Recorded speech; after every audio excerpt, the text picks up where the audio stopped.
In this video, I'm going to show you how to use arrays and array iterations within HaloPSA integration runbooks.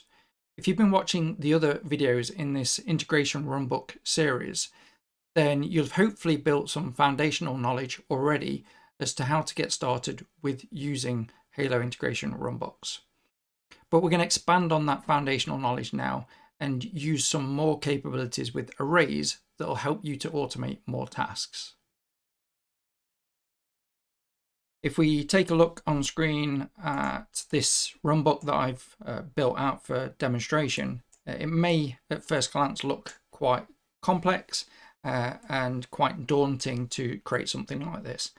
But I'm going to take you step by step through how we can build runbooks that go through and iterate through arrays so that you can automate more tasks on a step-by-step basis. I'm going to start by deleting this runbook that I've built because we're going to go through this from scratch. So let's get rid of this one. And we're going to start a new runbook. I'm going to create a new runbook and we're going to go through it. But first, if I just briefly explain what the point is of arrays and array iterations within Halo and why we need to use this functionality within a runbook. If I give you the example of invoices, and you'll find this throughout the whole Halo system, you can see on screen on our recurring invoices screen, we have a list of 9 recurring invoices. This is all just demo data at the moment. We can see a list of 9 recurring invoices, but within each of these recurring invoices, we'll have multiple lines. So these are the multiple line items that sit within a recurring invoice. So if we want to do something on every invoice, firstly, we'd have to gather this information as an array inside our runbook. And then to make it a little bit more complex, if we then want to do something within the lines on the recurring invoices, we need to look at each individual invoice and then look at each line on each individual invoice. So this is where array iteration comes in. We need to iterate through each invoice that we've got, and we then need to iterate through each line if we're going to update line items. It's again just a bit of a demo to get you familiar with the process. We're not necessarily building something here that you're going to want to replicate and use.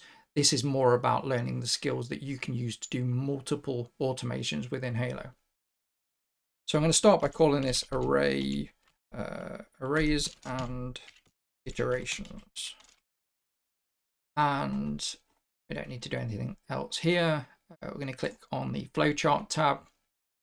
And as I've just said, we're going to use the example of invoices. So the first thing that we're going to want to do is get the recurring invoices. Okay. And this is going to be an action. And we're going to choose an integration method, and we are going to create a new method. First thing we want to do is I'm going to use my Halo API integration, and we are going to get recurring invoices. Now, if we take a look at the API documentation for Halo, we'll see that there is a get invoice endpoint, and so you can get a specific invoice, or you can get invoice. Now, that's all it shows in invoices. So if we just try that now, and we do API invoice, we get a response. I'm just going to save this so we can jump into the log. Back in. We should get a log now. We can see the response there. And if we look in the log, it's just a bit easier to read from here. We can see in the response that we get record count 14, and we get invoices. So invoice ID 6, Mario and Luigi's, and you can see this is an array from the square brackets, and we get a list of invoices, and we get a list of 14 invoices. What we're actually seeing when we hit the invoice endpoint is the produced invoices. So we can see we've got 14 responses here, and they line up with what we're seeing in this log here. So we don't want to be using the invoice endpoint for the purpose of querying the recurring invoices, which is what we're trying to look at in our example. But it doesn't really actually document anything in the basic documentation. However, if you take a look at the Swagger documentation, you can see that there is an endpoint called recurring invoice as well. So if we test that out, we do recurring invoice and hit test on that. Yeah, and I'm just going to look at it on this screen. It's just a bit easier to see. Look at the response. We now see a record count of 9, and we can see that the list of recurring invoices now, which should marry up with 9 recurring invoices here. Now, the one thing to note as well is we just saw on there the acorn construction, and you can see ID for this -20. When you look at the ID on this screen, it shows as 11. But if you do click into a recurring invoice and look on the address bar, you will see -20. That's the actual ID of that recurring invoice. So that's what we want. We want to query that particular endpoint to get all of the recurring invoices. And when we get the recurring invoices, because it's an array, we need to basically grab the entire array. So we're going to be looking at output variables again, because we want to grab that array and put it into an output variable. To do that, what we're going to do is call this recurring invoices array.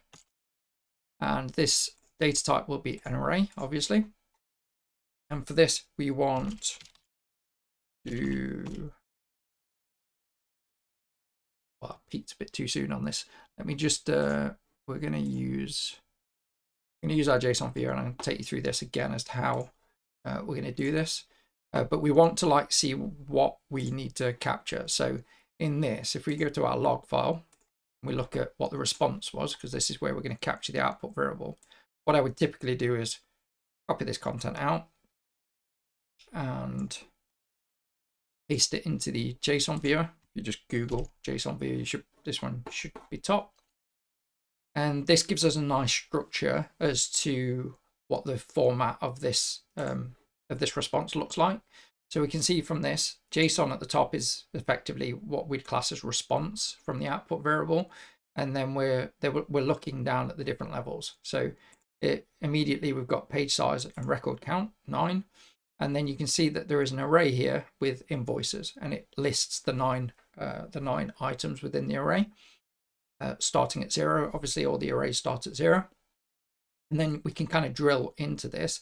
But one of the things that's worth noting is that within this output, there's nothing about the actual invoice lines themselves. So we're going to have to grab the line items within the invoice. The first thing that we're going to want to do is grab the whole array, the invoices array. So that's basically going to be response and then invoices. That will be our array. So if we go back and finish off the output variable, within the field, we need to put in response and, forgotten already, invoices. Now, one of the things I would suggest, or I can't see it on this one, is where possible, kind of copy the text out because it is case sensitive. So, but this is response invoices, and that's that. So that should bring us our invoices array out as an output variable. We can test this by hitting the test button, and we get a status 200, and we can see our recurring invoices array with the square brackets, and we can see everything is then captured within that. That's a good start. That's what we need first of all. We need our recurring invoices. So once we've got our recurring invoices as an array, I'm just going to move this step out of the way. We're going to focus on successful response. Hopefully we get all successes. If it's grabbed its array, we then need to do something with that, because we need to go and get the ID from each of those array items, and then we need to grab the line items out of it. So the next step is actually going to be starting with our array iterations. So if we go and call this iterate through voices array. And then our action for this, the action type is going to be array iteration start. This is going to kick off our array, and it's going to start opening it up and going through those items one by one. So effectively, it'll go invoice 0, it will check the information in there, then it'll move on to invoice ID 1, or array ID 1, etc., etc. And that's what we're looking to do. So array iteration start. Now we need to choose the array to iterate, and we've only got one at the moment, and that is our recurring invoices array that we captured from the previous step. And then we've got two options for the iteration method. We can either go through each element one by one, which is what I'm going to do, or you can go through multiple elements at a time, which speeds things up. But for simplicity, we're going to go through one by one. You've then got the ability to use output variables from each array. And it says here, use variable iteration 2 in the next step to access the current elements in the array. With this, what we can do is we can specify which output variables we want to grab. And when we're grabbing this, we're effectively grabbing it from within this level. So it's as if this part, the array item itself, is the response. So all we need at this point is the invoice ID. So in our case for the first one, it should be -20. So what we're going to do is we're going to create an output variable, and we're going to call this recurring invoice ID. Oh. This recurring invoice ID. This is an integer. We can see that it's a number. We can see it by the icon here. So this is an integer, and this is just going to be response ID. So response ID, which is possibly, that's lowercase I. So response ID. So we're going to grab that and bring that in so that it's usable in our next step. We've now got this orange step, and this is the iteration start. Bring this down here, and what you'll see is if the array has elements, so if there are objects within the array, it'll move to this step. If there's nothing returned, there's nothing in the array, it'll move to this step. We know from what we're doing at the moment that there are recurring invoices, so it should move from has elements to the next step. Now what we want to do is we are going inside the recurring invoice, but we won't have those line items yet. So how do we grab the line items? So for that, what we need is, and I'll just show you firstly. So we do get from invoice action, and then I'm going to create a new method. It's HaloPSA again. We're going to go get recurring invoice flights. Okay, that's the step that we want to do here. Now we saw that we could use the recurring invoice endpoint before, and that brings the recurring invoices through. And we saw we had the first one, which was -20. So what we can do is we can use the recurring invoice ID, and we should be able to pull the specific lines from that. I'm just going to save that again so we can go in and check the log file a bit easier. So if we look at our log, we can see the response, and we can see for the recurring invoice ID -20, if we scroll down, we can see some line items. So we've got the lines array here within the response, and then we can see the line items within that. If I show you, this is for Acorn Construction, if we go back into one of these, you can see the Microsoft 365 line item is actually there. So yeah, this is the -20, and we can see these line items returned through this response. Now, this is a bit of a bigger response, but just to show you, if we duplicate our JSON viewer tab, and we grab this response body, yeah, we grab that response body, I don't think Control A works in that box. If we grab that, click on the viewer, we can now see that the response, the JSON response, we still get that ID of -20. But on here, we've got this array from the square brackets. We can see this of lines, and there's 2 line items within the -20 invoice, which is true. We've just checked that, with the item short description being Microsoft 365 on the first one. And the second one's got Dynamics 365 Customer Service Professional. So that's great. So we can see the line items from the array, but we need to grab all the contents, all of the items from within the lines array itself. If we go in to, we go back and we go into our output variables, what we want to do now is we want to grab the lines array. So we're going to grab an array, and this is going to be recurring invoice lines, just some description of what it is so we can identify it. Grabbing the array, and this is going to be, if we have a look again at our JSON viewer, so we've got at the top end, we've got JSON, that's our response, and then on the same level, we've just got the lines array. So effectively, it's going to be response, and then caret symbol and lines. Okay, so that's what we're grabbing.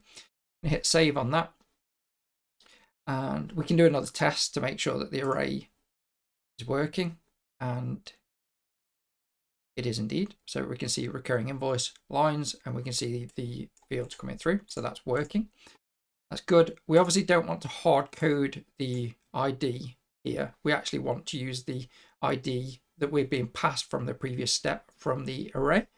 So we are going to replace that with recurring invoice ID. And then that means as it loops through each item in the array, then we'll be able to grab the right data for each line. So that's that, and that's that. So we've now, if we kind of recap, we're getting all the recurring invoices. We are iterating through each one of those recurring invoices to get us our invoice ID, and then for each one of those, we are going in and grabbing the lines, which generates us another array. And because we've got another array now, we're going to have to iterate through that array as well. So if we do iterate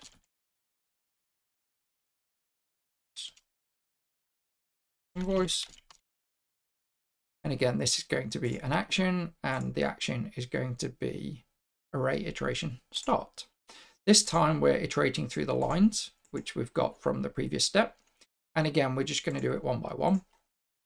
And we've also got the ability to do output variables now. So with the output variables, there are certain things that we might want to grab from within the line itself.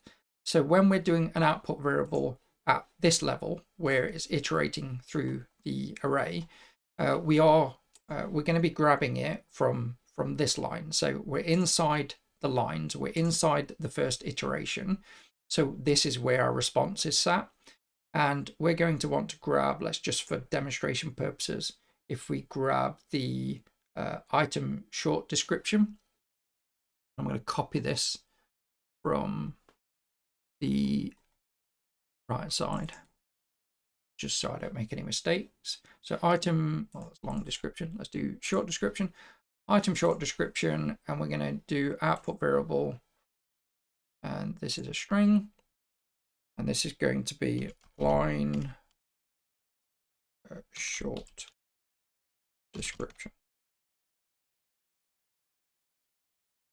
Okay, and this is going to be, as I said, it's going to be response, and then within response, it's going to be item short description. And we're going to put an exclamation point at the end just to get rid of the quotations around that. I'm going to hit save. Okay, that's a short description. We saw in our response that we can also grab the long description, which is exactly the same, but the word long instead. So let's go and add that as well. So we'll do, name it line long description. This is again a string, and we're just going to paste what we copied. Just notice there's a space in there. I'm going to get rid of that. And I'm going to change this to long description. Save that. Go ahead and correct the space on the other one.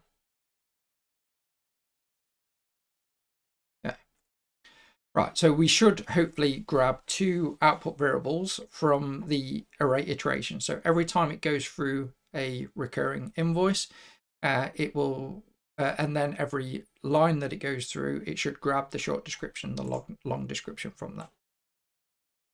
So we're now at the point where we've got the recurring invoices, we've got the lines from within each recurring invoice as it goes through. And then we are going to iterate through each of those lines and do something with those lines. And we're just going to do something basic, just again to demonstrate it.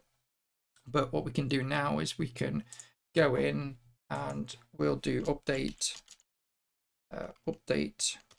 recurring voice line action. And then we're going to create a new method for this. Call this update lines.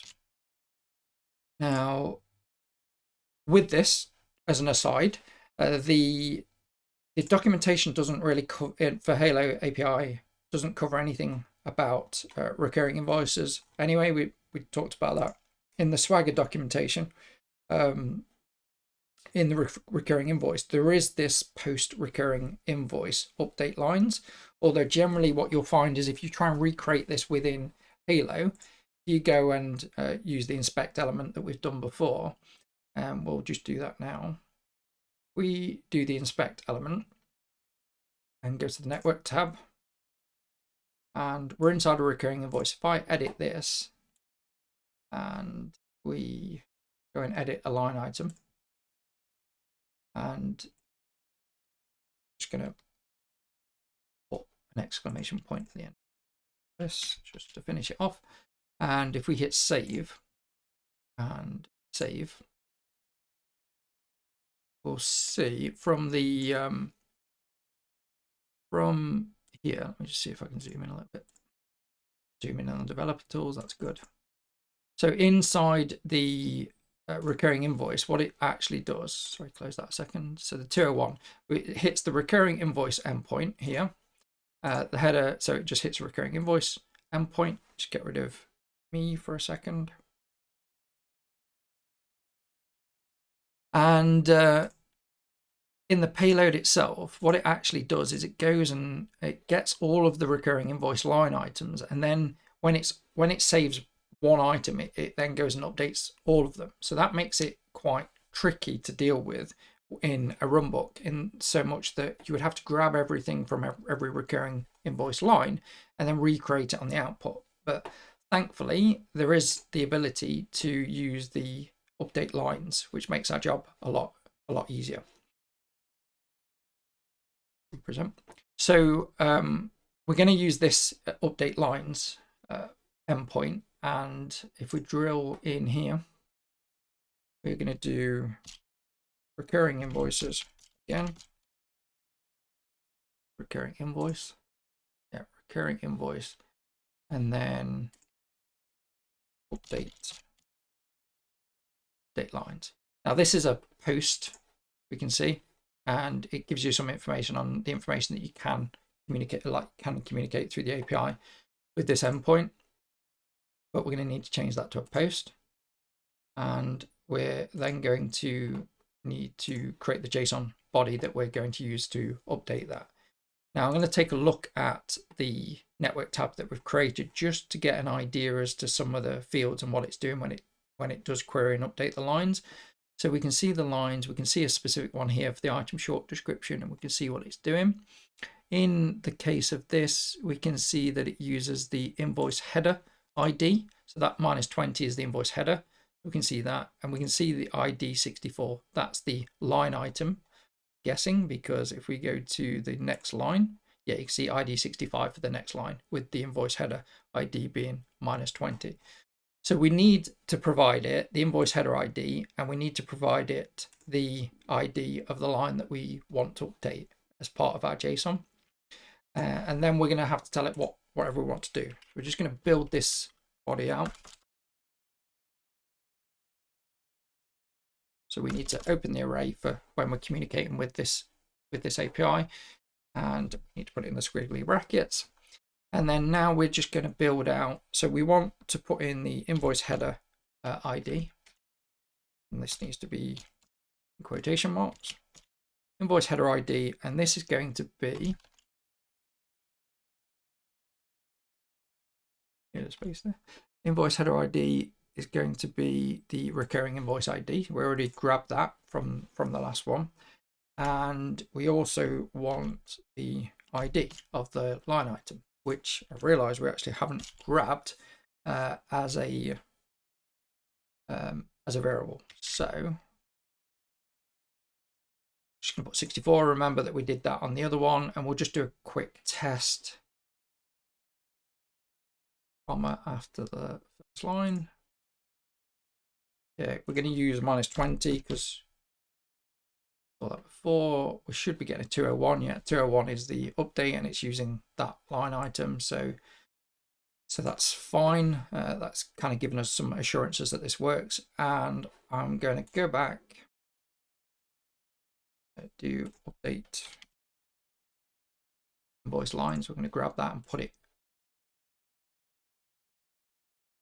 I'm going to grab that, put that into a step anyway. So we've got that ready. Oh, that's annoying. And then, okay. So we're going to update the recurring invoice lines. But what I've realized is we do need to grab the ID as part of the output variable. So we got short description and long description, but we also are going to need the ID. So that's going to be response and ID. Add that. So line ID, and this is integer. Okay, and this is response ID. Fairly simple for that one. If we just save that, it means we can now go back in to our method, and if we go back into our body, we can replace our hard-coded invoice line ID with the one that we've grabbed from the step before, which should be in here. Yeah, so ID, and then we're just going to close that off with a quotation. Good. All right, so that's that. If we save that, now that we've kind of updated the line on the invoice, well, we actually haven't updated the line on the invoice yet. We haven't actually done anything with it. We're just grabbing it. So let's make sure that we're going to do something. So we're going to use, we go back in, quickly look at, so we've got item long description and item short description. So I'm just going to do an update to the item short description. Okay, so item short description. And we are going to put in, this is going to mess up a few bits, but we're going to put in the item short description, the line short description. Then we're going to put a space, and we're going to put $period start date, and then $period end date. Okay. So that's going to be our text. So it should pull the variable in, and then we're going to just add period start date and period end date to the end of the line. It's going to duplicate it on some because some have already got it, but that's kind of where we're going to go with it. We can again just do a test to make sure that this is going to work properly. If we just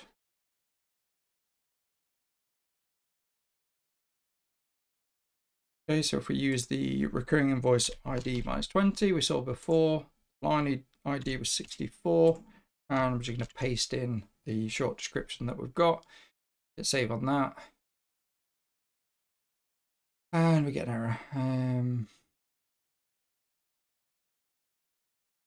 Quick look at the log.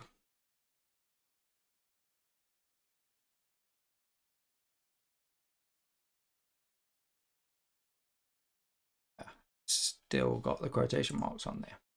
So we go body, edit, and put the exclamation point at the end of here.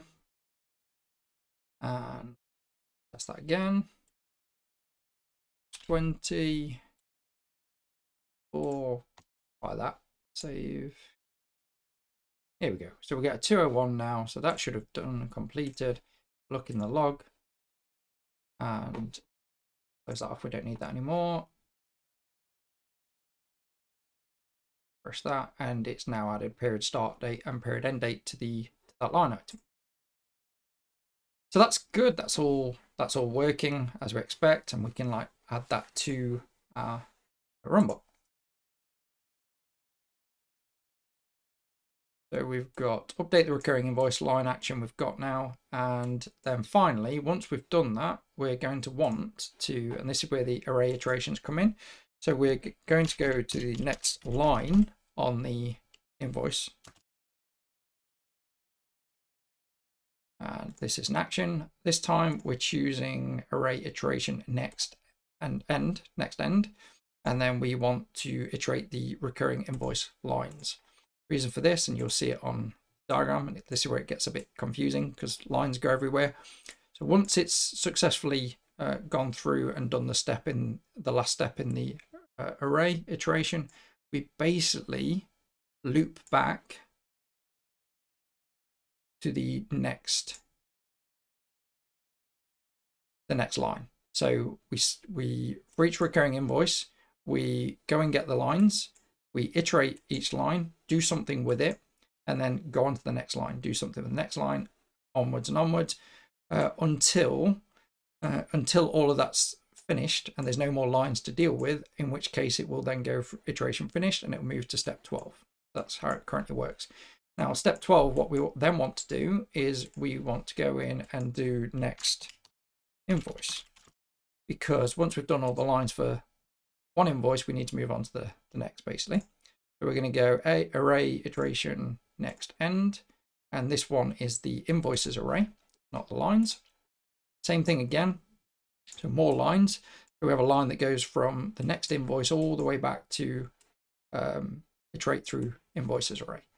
So to tidy this up a little bit, I'm just going to move this around so we can kind of have a bit of a visual idea as to what's going on. I'm going to move that around. You can see at this end, it's coming back in to this side.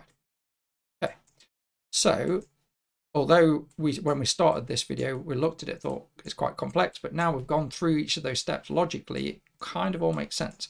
And once it's done every invoice, we can then finish this off and just say finished. And this is an end step, success, save. And that should go through when we run this, and we'll just save this out. When we run this, it should go through, get the invoices from the recurring invoices. It should go through each invoice. It should get the lines. It will go through each of the lines. It'll update the line according to what we say here, and we could have multiple steps as to what we want to do here, and we can change a lot more. It'll move on to the next line, keep doing that for each line on the invoice. Once it's finished doing all the lines, it'll move on to the next invoice, and so on and so forth. Okay, so let's give it a test run. We hit run now. We can see it's queued. If we go to the log, you can see the log of what it's doing. So it takes us through, it's got 9 recurring invoices from step 2. And then the first recurring invoice has 2 lines, which makes sense for -20. And if we refresh this, we'll see it keeps going through over and over again and doing its job. In the request data tab, we can see what it's actually doing. So it's passing through the invoice header ID, the ID, and the short description is changing based on what we've said. So I did say it's going to look stupid on some of them because it's already got a variable, but it's added period start date and end date. If we go over to the actual recurring invoices themselves and we start to, well, let's just do a refresh first. And we start to look at some of these line items, we can see that period start date, period end date should have been added to all of these line items, even when it didn't have it before. And even if there is an existing variable. So that's an example of, if we go back and refresh, we've got a nice green tick. We can see that everything's been done. It's got all the way to step 13 and completed everything. And that is how arrays and array iterations work and why you would need to use them inside of Halo. You'll find that you'll end up using array iterations in a lot of the automations that you do, because, for example, with CIP, a lot of the things are going to be going and getting licenses, then iterating through users or whatever. So you will end up using it quite a bit. This was probably a longer video than some of the others you've gone through so far, but it is a really important topic. It's really important to understand, and hopefully it unlocks more automations that you can be doing inside of Halo. If you haven't watched the other videos in this series, please go and do that. If you're already at a good base knowledge and you're just trying to understand some of these more advanced functionalities, then great. Please subscribe if you haven't already subscribed, and please comment if you've got any questions about things you want to see in integration runbooks in Halo, or any automation examples as I start to build more content out. Thanks once again for watching the video, and I'll catch you on the next one.